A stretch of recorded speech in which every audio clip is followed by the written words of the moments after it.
Dobrý, zdravím všechny u nového videa. A možná jste se všimli už dvou věcí.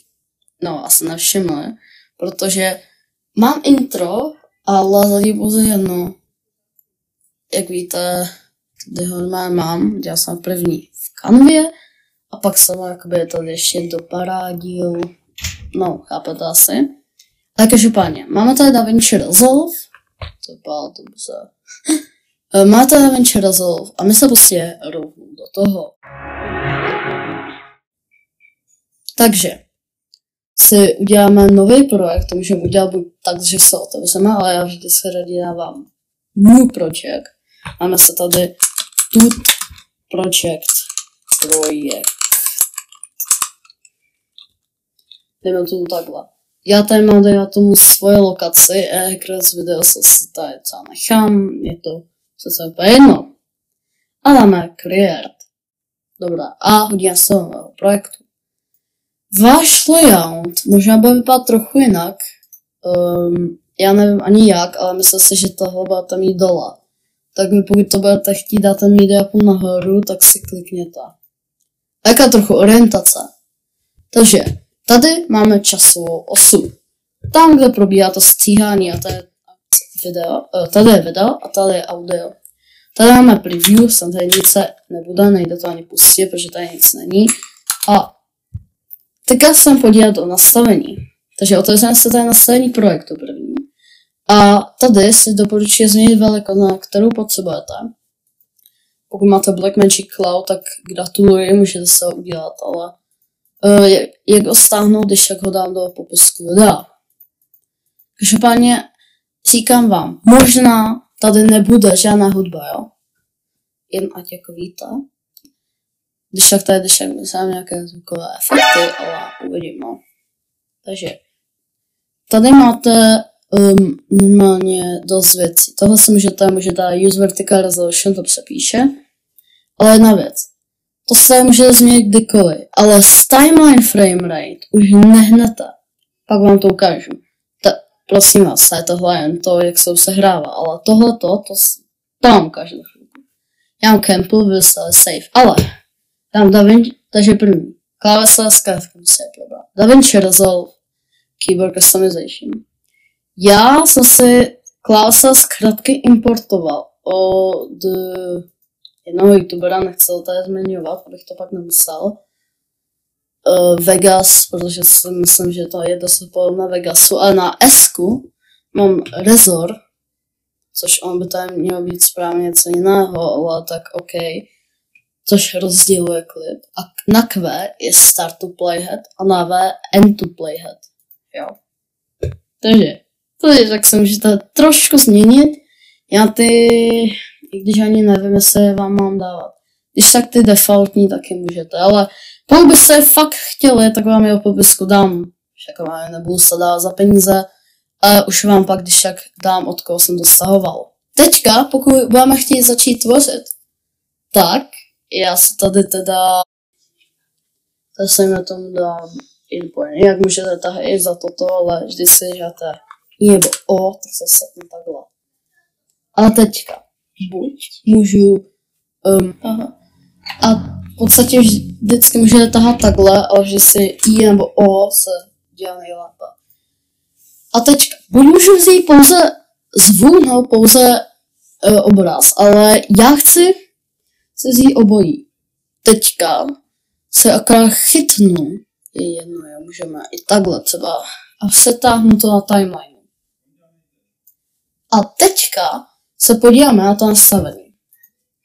Dejme tomu youtubeři, nebudu tady vůbec zmiňovat, ale když tak vám ho dám do popisku, youtuber on Vak, vám řekne, že tohleto už prostě nezměníte. Zaprvé nevím, co je tohle. Ale že to vůbec nezměníte, a i když to vymažete. Jo, teďka ta timeline je prázdná. Tak předstává smysl, že se ho změní. Řeknu vám, ta timeline není prázdná. Když jsme začali, tak toho bylo zašedlé a nemohl jsem s ní hýbat. DaVinci Resolve si podle mé teorie aspoň myslí, že tam něco je. Takže proto a já chcete zvýšit zvuk, protože ten můj zvuk je dříve možná i teď naprosto příšerný. Takže to volume dneska, ať vám to skáče domů, ale já tady nemám na výběr, protože takto. Slyšíte to? To je na tom iPhone recorderu, jak slyšet. A tady se ho zase zkresluje. Potom se ekvalizuje.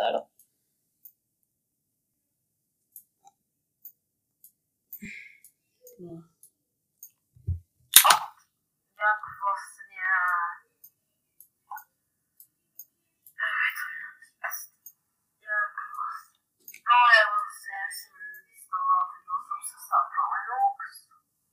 OK. Dejme tomu se zapl ekvalizátor. To když tak si povíme příště, ale sám nevím, co ekvalizátor pořádně je, ale třeba tohle by mohlo fungovat. Takže, teďka, pokud budeme chtít stihnout, tak v mých klásech zkrakáme S. A ještě základní to orientace a timeline. Když položíte Alt, tak to podle vašeho playheadu odscrollováváte. Jo, podle mého playheadu. A pokud bych, dejme tomu, měl takovéhle a chtěl bych se dostat do toho velkého, dám Shift a Z. Jo, samozřejmě si altykám Shift Z. A jdu vlastně takový toggle. To se tady epileptický záchvat, omlouvám se. A pokud budu chtít, dejme tomu, střihnout dál, tak dám S znova. Pokud to nemáte, přepněte si defaultně na B. A jak to tady máte, tak si rozstřihnete. Je to úplně nejlepší. Když tak, defaultní zkratka je Ctrl B, jo. Každopádně pokud zapomeňte se pak zase vybrat nástroj výběrové šipky.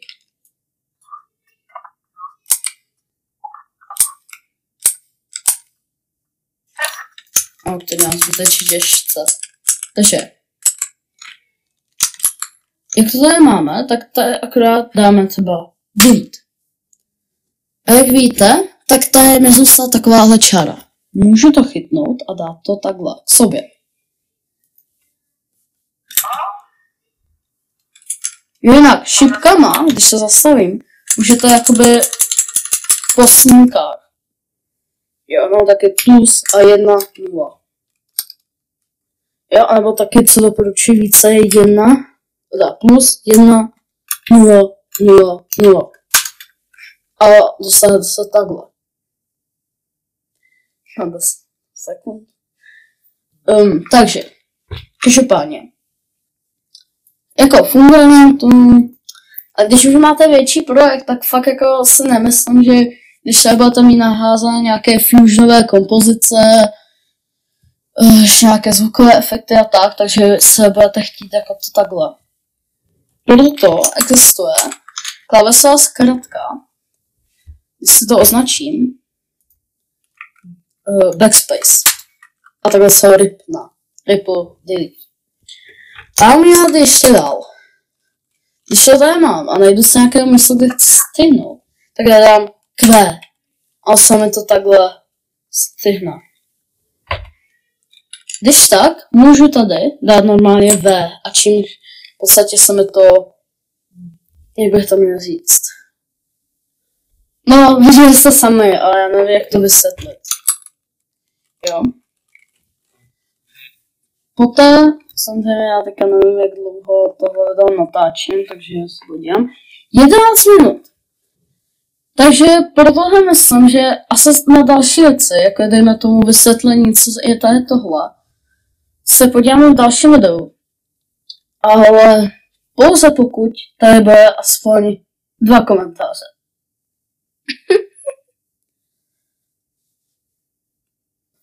A mě udělá větší radost, jako když mi napíše třeba komentář. Dokonce ještě větší, než když mi dáte odběr. Protože jako mě komentáře moc jako nechodí, takže proto, abych se komentář, aby to bylo dejme tomu buď 5, nebo 2 komentáře, tak na začíná další díl. A ještě mi dejte i like nebo odběr, pokud se vám to líbilo. Takže jo. Jinak, tady máte tlačítko pro řízení projektu. Takže ano. A asi nashledanou.